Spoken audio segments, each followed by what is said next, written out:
बाँचु या मरु म तिम्रै हुँ तिम्रै हुँ सारा संसारमा छ पाए तिमीलाई आज तिम्रै हुँ तिम्रै हुँ तिमीलाई भेटाइदिनु भो मलाई माया गर्नलाई तिमीलाई जुटाइदिनु भो जेम्स रजेश शर्मा र हसिना अभोन्टमाई विवाहमा परमेश्वरको सामने हामी एकत्रित भएको छौँ। बाँचु या मरु म तिम्रै हुँ तिम्रै हुँ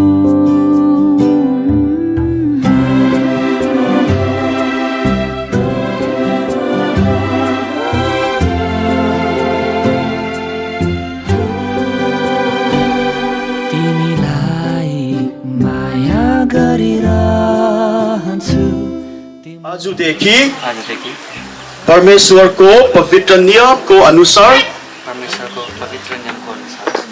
ग्रहण गर्ने घोषणा गर्दछु। जबसम्म मृत्युले हामीलाई अलग गर्दैन प्रेमपूर्वक हेर्छ र सेवकाईको लागि आजदेखि परमेश्वरको पवित्र नियमको अनुसार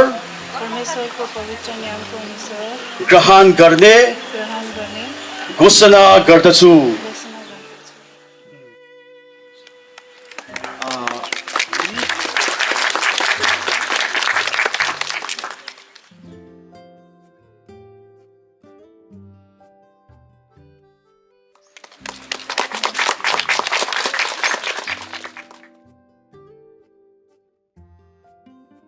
यसको नियम अनुसार म तपाईँ दुईलाई पति पत्नी भएको घोषणा गर्दछु।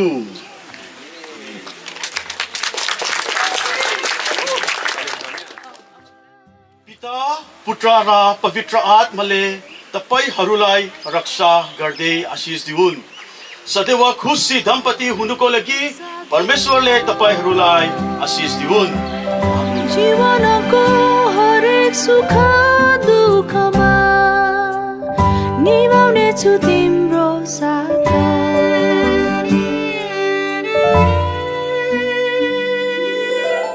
माफ गरिदेऊ मलाई मसित त छैन तिमीले चाहे जस्तो सबै गर्न सक्दिन तर तिमीलाई नै गर्छु असाध्य माया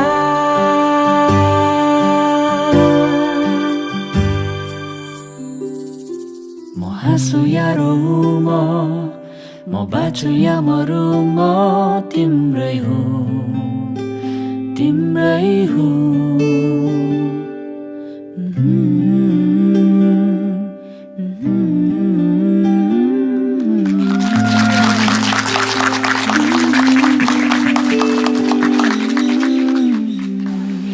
Mizoram Presbyterian Church of India, Certificate of Marriage. Let marriage be honored among all. This is to certify date.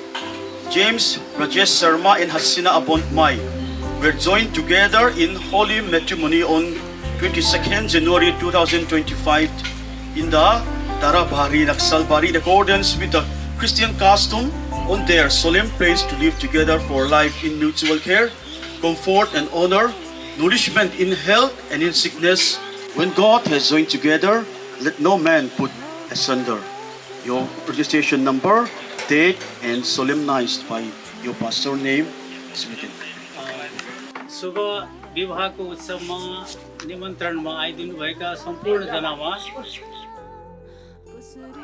हाम्रो परिवारको तर्फबाट म राजेश शर्माको बुबाको तर्फबाट तपाईहरु सबैलाई धेरै धेरै धन्यवाद र सादर निमन्त्रण अनि बहुतै ठुलो हृदयले तपाईँहरूले साथ दिनुभएकोमा म अत्यन्त खुसी छु र तपाईँ सबैलाई बार बार धन्यवाद दिन चाहन्छु।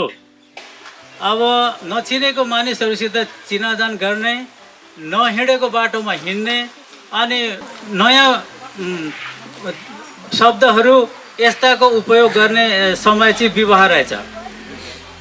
अनि ती विवाहको एउटा न्युमा तपाईँहरू र हामीहरूको यस प्रकारले भेट भयो। कोही टाढाबाट आएका छौँ, कोही नजिकबाट आएका छौँ, कोही एकदमै नजिकका छौँ, अनि कोही मित्रहरू हुनुहुन्छ, कोही आफन्त हुनुहुन्छ, कोही आफन्त एउटा परिवारमा धेरै दिन पर भएर फेरि आज हामी भेला भएका सम्बन्धीहरू सबै यस प्रकारले यो मण्डपभित्र र यहाँ हाम्रो छोरा र बुहारीहरूको बिचमा तपाईँहरू सहभागी भइदिनु भएकोमा समय दिने परमेश्वरलाई धन्यवाद र आइदिनुभएका इष्टमित्र बन्धु बान्धवहरू सबैलाई फेरि एकपल्ट प्रणाम, नमस्कार।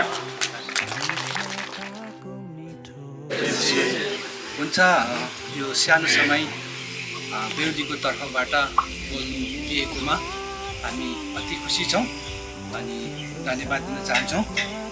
विशेष गरी यति राम्रो प्रोग्राम हुन्छ होला भनेर सोचेको थिएन, तर भए पनि हामीले सोचेको भन्दा पनि बढ्ता गरी यो खालको प्रोग्राम हुँदाखेरि हामी अति खुसी छौँ। अनि सर्वप्रथम त आजको मिनिस्टरज्यूलाई हामी धन्यवाद दिन चाहन्छौँ, किनभने विशेष गरी उहाँले यति राम्रो प्रोग्राम सफलता तुल्याइदिनु भएको निम्ति।